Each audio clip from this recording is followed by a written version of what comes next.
Welcome back, dear students. Today we will start another chapter, that is the morphology of flowering plants.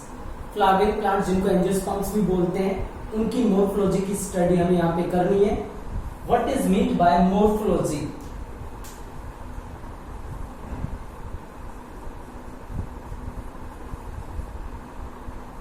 Morphology. It is defined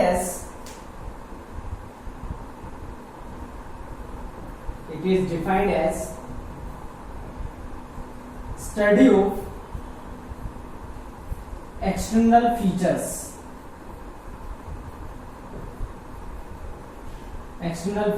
that is size, structure,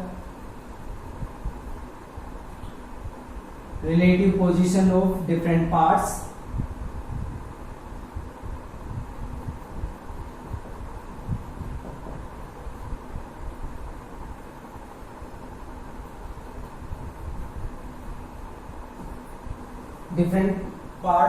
it is defined as the study of external features of plant. Plant के external features की जो study होती है उसको बोला जाता है morphology. External feature means size of the plant, structure of the plant and relative position of different parts की रिलेटिव पोजीशन क्या होती है, फॉर्म क्या होती है, उन सब की स्टडी को हम बोलते हैं मोर्फोलॉजी. प्लांट्स अपनी मोर्फोलॉजी में काफी वेरी करते हैं. जो मोर्फोलॉजी है उसको फर्दर भी डिफरेंशिएट किया जा सकता है external morphology and internal morphology के अंदर. It can be differentiated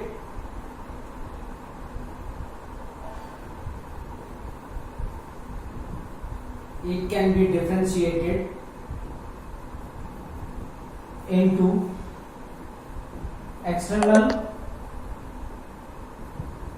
or internal morphology.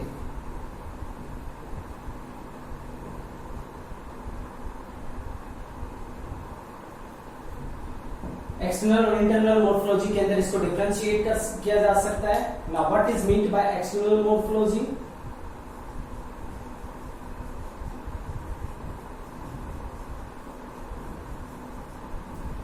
That is simply the study of external features of the plants. Study of external features. Simply जो बाहर से दिखाई देता है उन फीचर की स्टडी को मोर्फोलॉजी बोला जाता है. यानी कि एक्सटर्नल मोर्फोलॉजी बिल्कुल मोर्फोलॉजी की तरह होती है. उसके बाद आता है internal morphology.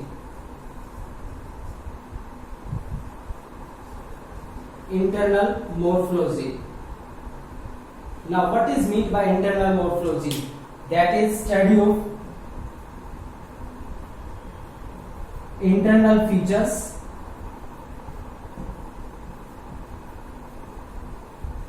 after dissection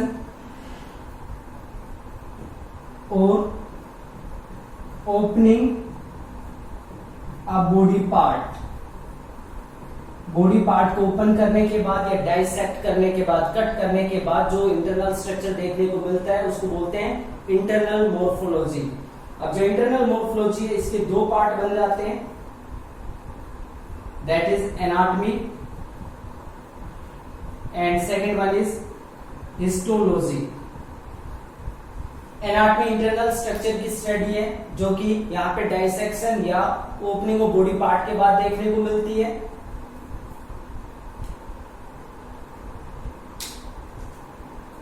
study of features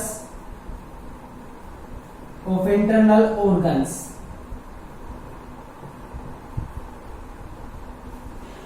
after dissection or opening body parts or after opening body parts.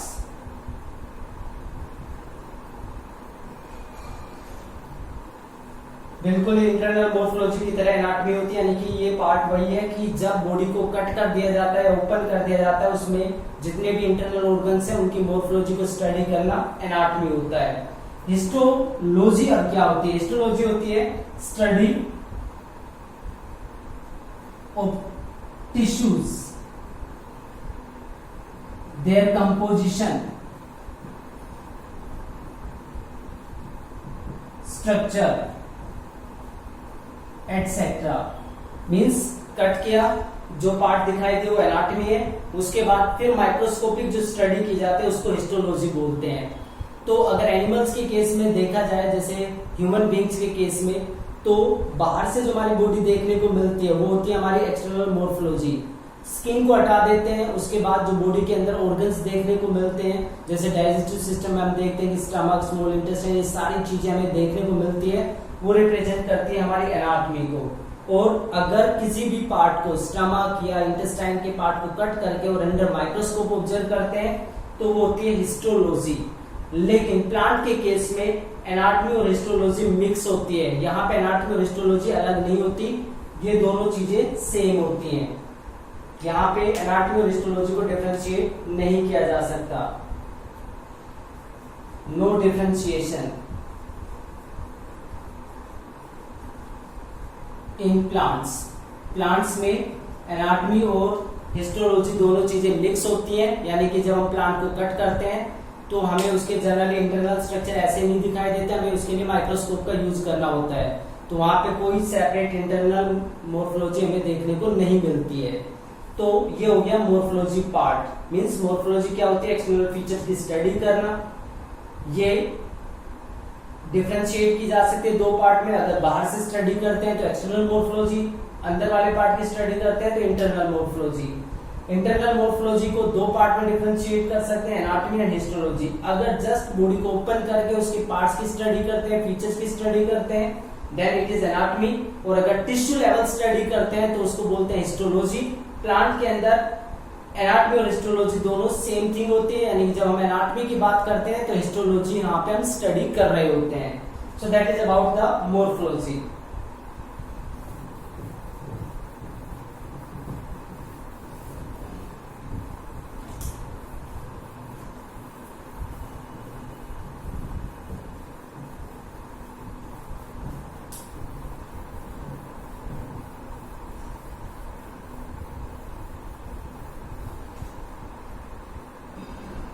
Now the next thing, to carry out classification and for understanding of angiosperms, यानी कि flowering plants,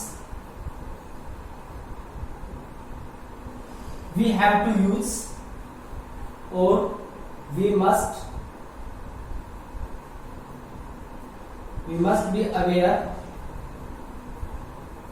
some technical terms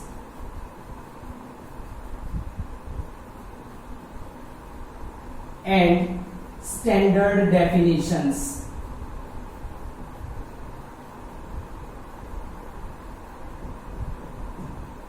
classification करने के लिए या angiosperms को understand करने के लिए अच्छे से we must be aware of some technical terms. हमें कुछ टेक्निकल टर्म्स के बारे में पता होना चाहिए, स्टैंडर्ड डेफिनेशन हमें पता होनी चाहिए, साथ में नॉलेज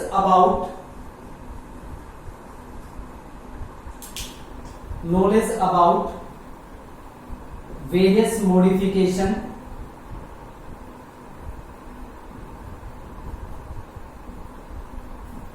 ऑफ अ प्लांट। एक प्लांट की वेरियस मॉडिफिकेशंस के बारे में पता होना चाहिए कि जो मॉडिफिकेशंस आई है प्लांट के पार्ट्स के अंदर, ये मॉडिफिकेशन किस पर्पज के लिए होती है। जनरली एक प्लांट अपने आप को मॉडिफाई करता है अपने आप को अडेप्ट करने के लिए एनवायरनमेंट के अंदर। A plant modified itself to adapt in its environment। अपने एनवायरनमेंट में अपने आप को अडेप्ट करने के लिए वो मॉडिफाई करता है। अब ये मॉडिफिकेशन किसी भी पर्पज के लिए हो सकती है, that is to adjust in a particular habitat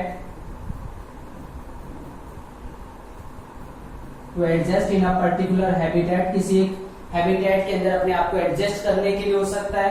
habitat का मतलब होता है लिविंग प्लेस, पानी के अंदर रहता है तो प्लांट अलग तरीके से अपने आप को मॉडिफाई कर लेता है, जमीन पे होता है तो अलग तरीके से मॉडिफाई कर लेता है, अगर किसी प्लांट के साथ वो क्लाइंब करता है तो मॉडिफिकेशन बदल जाता है।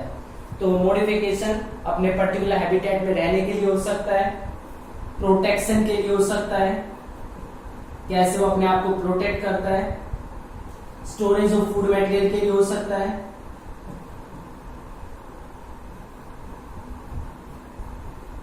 Etcetera.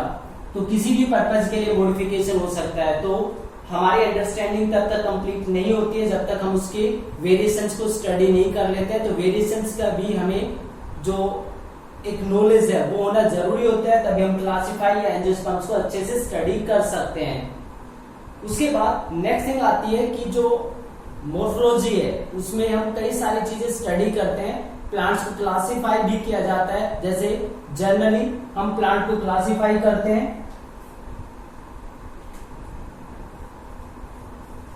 Herb, shrub and trees. इन 3 कैटेगरीज में हम डिवाइड करते हैं प्लांट्स को, herb, shrub and trees. Herbs का मतलब क्या होता है? Short stemmed plants,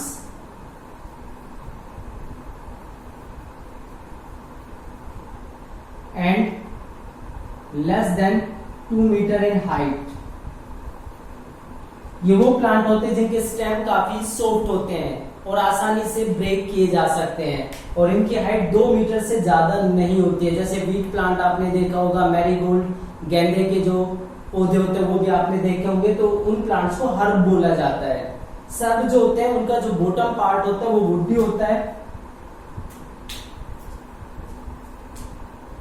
bottom that is woody यानी कि लकड़ी के जैसा होता है, and top part that is herbaceous, वो बिल्कुल हर्ब की तरह सॉफ्ट होता है। तो इसमें दोनों पार्ट होते हैं। जबकि ट्रीज की अगर हम बात करें तो इनमें लॉन्ग स्ट्रॉन्ग ट्रंक होता है, जो तना होता है इनके अंदर देखने को मिलता है। ट्रीज की जो हाइट है वो अलग अलग तरह की हो सकती है। तो इस इन 3 कैटेगरी में जनरली प्लांट्स को डिवाइड किया जाता है। इसके अलावा प्लांट्स एक साल में अपनी लाइफ के साइकिल या एक सीजन में कंप्लीट करता है तो उसको एनुअल बोलते हैं। इनके अंदर भी डिफरेंशिएशन किया जा सकता है, annual, biannual, perennial.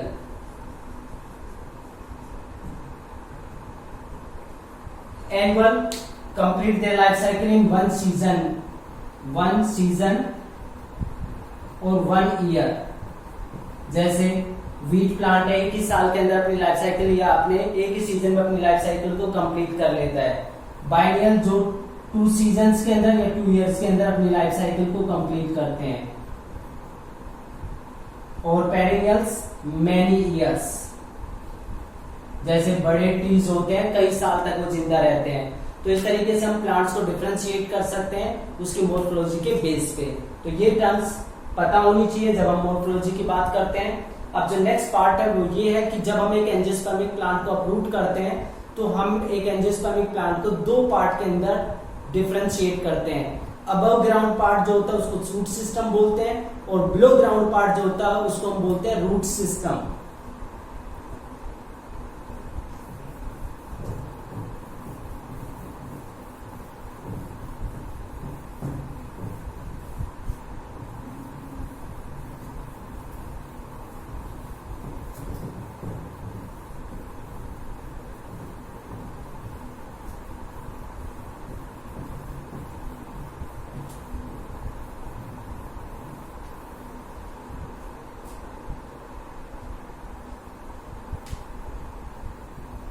An angiospermic plant body is differentiated into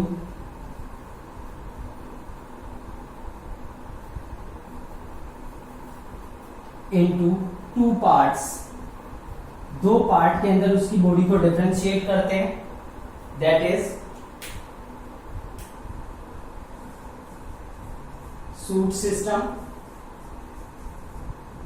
and root system. Shoot system, that is the above ground part of the plant body.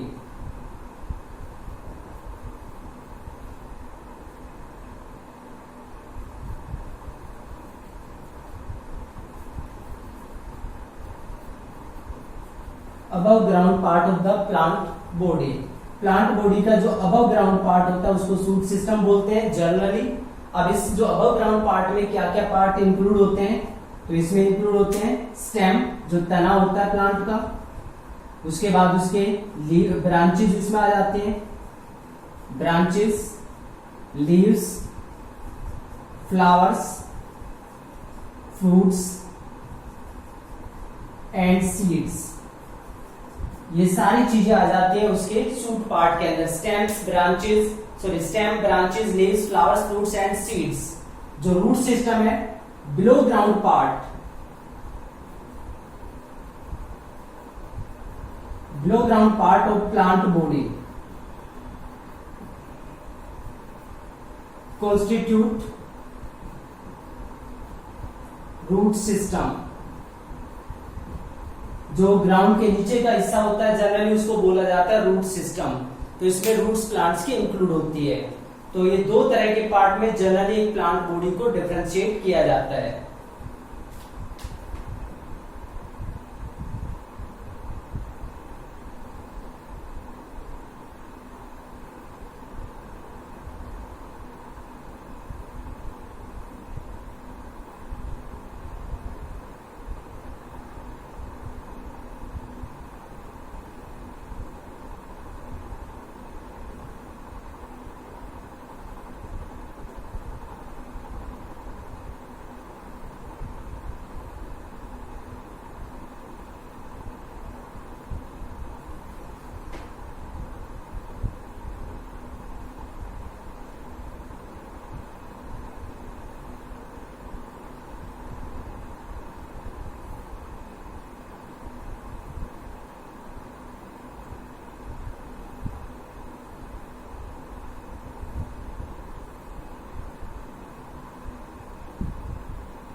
इस तरीके से जो प्लांट है उसको हम डिफरेंशिएट कर सकते हैं. जो ये अबव ग्राउंड पार्ट है ये पूरा पार्ट जो होता है वो शूट सिस्टम है, और जो नीचे वाला जो पार्ट है इसको हम बोलते हैं root system. And that is shoot system. ये दो पार्ट के अंदर प्लांट बॉडी को डिफरेंशिएट किया जा सकता है. तो सबसे पहले हम बात करते हैं रूट सिस्टम की.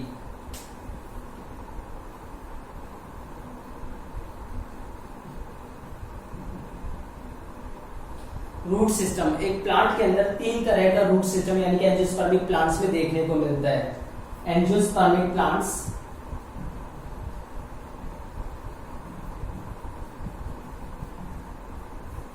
exhibit three types of root system. तीन तरह के रूट सिस्टम उनके अंदर देखने को मिलते हैं. और वो तीन तरह के रूट सिस्टम कौन से हैं? First, tap root system. Second, fibrous root system.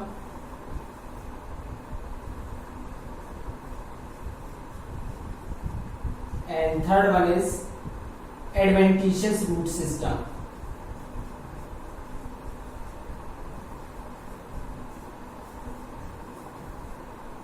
ये तीन तरह के root system generally angiospermic plants के अंदर प्रेजेंट होते हैं।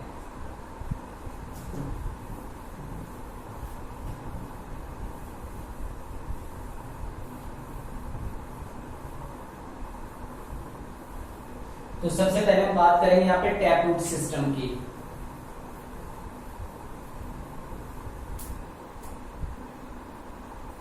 टैप रूट सिस्टम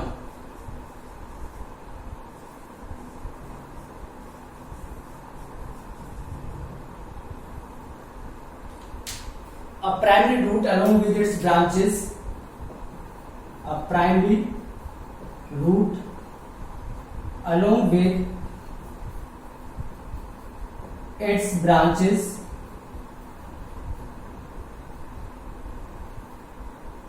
constitute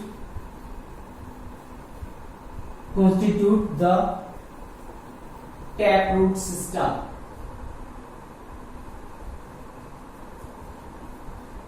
एक प्राइमरी रूट अपनी ब्रांचेस के साथ टैप रूट सिस्टम को कॉन्स्टिट्यूट करती है। प्राइमरी रूट क्या होती है?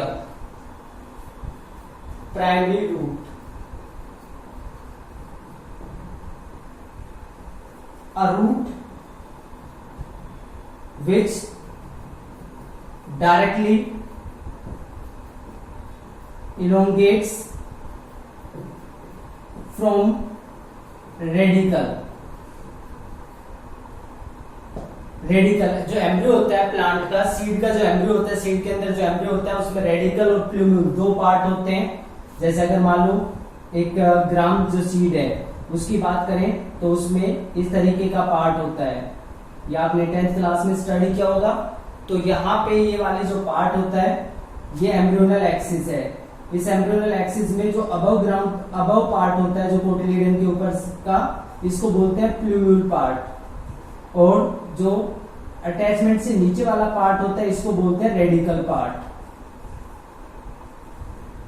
या हाइपोकोटाइल पार्ट बोलते हैं। और जो टिप पार्ट है उसको बोलते हैं रेडिकल पार्ट। इसी तरीके से ये एपिकोटाइल पार्ट है ऊपर का और इसके जो टिप पार्ट है उसको बोलते हैं प्लूम्यूल। तो अगर कोई रूट इस रेडिकल के इलोंगेट होने से बनती है तो उसको बोलते हैं प्राइमरी रूट। अब प्राइमरी रूट फ्रीक्वेंटली ब्रांच हो जाते हैं। यहाँ पे जो प्राइमरी रूट है वो कौन सी है? ये वाली जो पार्ट है ये प्राइमरी रूट है। इस प्राइमरी रूट से अब स्टार्ट होती है ब्रांचेज जिनको सेकेंडरी से फिर टर्सरी और अल्टीमेटली रूटलेट्स के अंदर वो चेंज हो जाती है।